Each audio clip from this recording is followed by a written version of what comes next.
एक और अहम खबर आपको दें, कराची में मुरीद अब्बास कत्ल केस के मरकजी मुल्जिम आतिफ जमान को अदालत में पेश कर दिया गया है। अहम खबर से आपको आगाह कर रहे हैं। गुज़िश्ता रोज अदालत की जानिब से कहा गया था कि आतिफ जमान को आज अदालत में पेश किया जाए और अब इस केस के मरकजी मुल्जिम आतिफ जमान को अदालत में पेश कर दिया गया। मजीद जानेंगे बोल न्यूज़ की नुमाइंदा मरियम हसन से।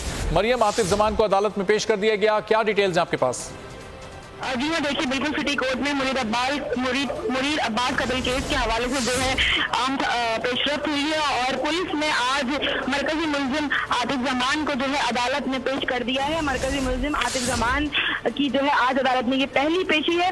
गुज़िश्ता रोज तफ्तीशी अफसर ने मुल्जिम का एतराफी बयान कलमबंद करने की दरख्वास्त दी थी। मुल्जिम का जुडिशल मजिस्ट्रेट के रूबरू दफा 164 के तहत एतराफी बयान कलमबंद करने का आज इम्कान जो है वो जाहिर किया जा रहा है और वहीं दूसरी जानिब तफ्तीशी अफसर जो है वो अदालत में जरूर पेश हुए हैं और तफ्तीशी अफसर ने अदालत को आगाह किया है कि मुल्जिम आतिफ जमान का एम्बुलेंस में ही बयान कलमबंद किया जाए। मुल्जिम की हालत ऐसी नहीं है कि उसे अदालत के रूबरू जो है पेश किया जाए। इसी हवाले से जो है फिलहाल अब से कुछ देर बाद जो है मुल्जिम आतिफ जमान का बयान जो है वो कलमबंद कर दिया जाएगा।